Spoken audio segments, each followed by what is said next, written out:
Thanks, Mark, for taking time to talk to Forbes. Happy to. What is the biggest technological innovation of your lifetime? I think if I had to pick to date, it would probably be mobile giving everyone the ability to connect. But I think going forwards, I mean, the two that I'm the most excited about are AI is obviously just having a huge moment right now. There have been awesome breakthroughs in the last year on this, and I just think that this is going to transform all of the different products that we have and everything across the industry. My own view is that there isn't going to be one kind of big central super intelligence. I think that there are going to be a lot of different AIs that people interact with for different things and that we interact with throughout our day. And I'm really excited to try to help make that happen. The other one that I think is going to be very exciting over time is the metaverse, right? The ability for people to basically feel physically present with another person, no matter where you actually are in the world, right? So in the near term, we get that with VR, where you can jump in and you can be embodied as an avatar and just feel like you're right there with another person. There's something that's sort of magical about that you don't get in any other kind of screen or technology that we use. That nothing really replaces the feeling of being there with another person. But over the long term, I think we're going to get that through a pair of normal-looking glasses where we could be having this conversation in the future and one of us could just be a hologram sitting here and having a normal kind of full interaction, feeling like we're physically there with each other. And I think that that's going to be really, really just a huge deal. But I mean, that's, at Meta, the main thing that I'm focused on is we talk about building the future of human connection. And I think, those two areas really blend together to be that, right? For giving people the ability to feel present with another person no matter where they are. And then also over the long term, giving people the ability to interact not just with people, but also AIs and businesses that they care about in different ways is just all part of the future of making the world more connected. So I think it's super exciting. I mean, this idea of putting on glasses and then you could be a hologram or I could be a hologram, is that a decade or more away? Like any idea? No, I hope not. Oh, less? Really? Yeah, less. Well, Wow. First of all, you are going to be able to do it, and you can do it with Quest Pro today, and when Quest 3 comes out, you'll be able to do it with mixed reality, right? So the first headsets that we made were virtual reality, which basically meant that you kind of were fully immersed in a world around you. Now you put on the headset, and by default, you're kind of in your living room, or you see the physical world around you, and you see digital objects overlaid on that. And I think that's so we're starting to get that. And I think over the coming years, we'll get to this zone where it's the digital world isn't just something that we access through phones or screens. It'll be more and more just kind of blended into the world around us. A lot of the art or the games or media or screens or it's actually an interesting thought experiment just to think about how much of the stuff around you could be a hologram, right? I mean, your chair can't be because you need to physically sit on it. Food can't be because you need to physically eat it. But like most of the other things around us actually probably could be holograms over time, and that's going to open up a lot of interesting opportunities too. So you're getting that with these kind of headsets like Quest already. That millions of people have access to.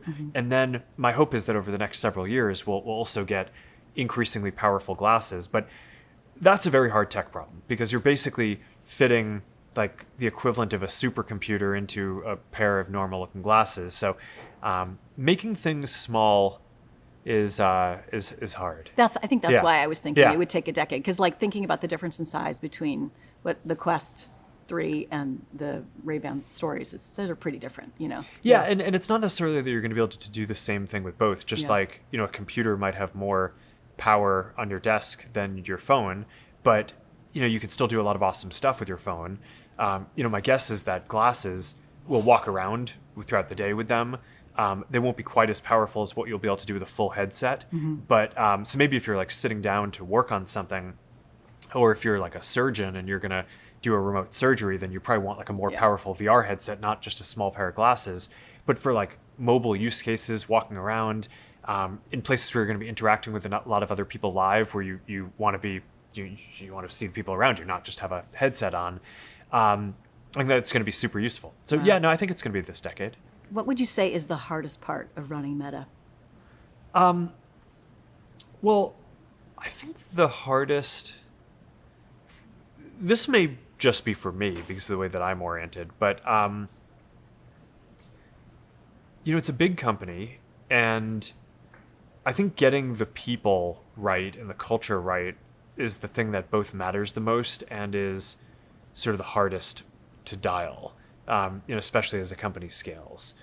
And one of the things that I've found over time is, we've gone through these different periods as a company where sometimes people think we're awesome, sometimes people think we're terrible, sometimes people think we're just like everything we do is going to be a winner, and sometimes people think like we're like the gang that can't shoot straight, and like we just nothing that we do is going to work. But regardless of what people are saying externally, I've found that if you can keep sort of a good amount of internal cohesion, you can get anything done, mm-hmm.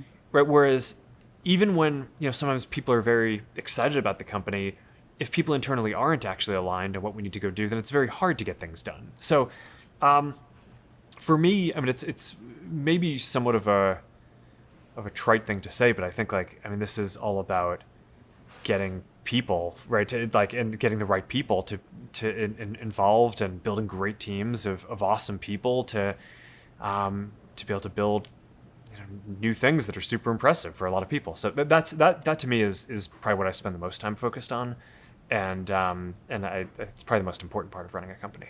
I think that sounds fair to me. Who is your biggest rival, and how are you competing against them? Well, we have a lot of competitors in pretty much everything we do, from social media to devices to advertising to like all the different areas. Mm-hmm. But I don't know. I guess one philosophy that I've always had is I actually think the thing that determines your destiny is not a competitor, it's how you execute. And I think most companies probably focus too much on competitors and maybe even focus too much on ideas. And I think at the end of the day, a lot of what makes great companies great is the ability to just like relentlessly execute and efficiently execute and do that rigorously and just get better and better at it all the time. And that's one of the things that we've really focused on. So I don't know, maybe it's like, it's sort of like a very, like martial arts view of the world or something that it's like when you go into a competition, you're not fighting another person, you're fighting yourself, right? And you're just trying to be a better version of yourself and make the company better and able to better execute mm-hmm. Every day. But I always tell our company that whenever I've gotten asked that question, like a lot of times over time, and it's always just no, like we don't control our competitors, but we do control what we do, and we can get better at it, and that's how we build better things for the world. And you're okay, obviously, mimicking features at other competitors and trying to roll them out here, right? I mean, we've certainly seen that. You want to learn from what people in the world are enjoying and, mm-hmm. and finding useful, right? And yeah, I think you want to be humble about it, mm-hmm. right? It's not every great idea is going to come from us. Mm-hmm. I like to think that we invent a lot of things, but no, I think that the idea that like we would create everything that people want to use is ridiculous, right? So yeah, of course we want to be looking around and seeing what people find useful and trying to do our own take on those things and make them even better. And I think that kind of natural competition is how these ideas get honed and things get better in the world. If you're in a match with Elon and he uses the heel hook move, how do you defend against it? Well, I don't think that fight's gonna happen, but look, I mean, I love the stuff. I like competing. I like doing it with friends. It's like an important part of my daily workout. But and I like competing too. I started doing jiu-jitsu competitions earlier this year. I want to do an MMA competition or do kind of a formal fight sometime in the next year. So I'm looking forward to that. I'm probably gonna do it with someone who takes the sport really seriously and does it competitively or as a professional. So I'm training hard and looking forward to it. But no, to your question about a heel hook, that's a relatively high-level jiu-jitsu move. So I think the person would have to be pretty serious and experienced in order to be even attempting that.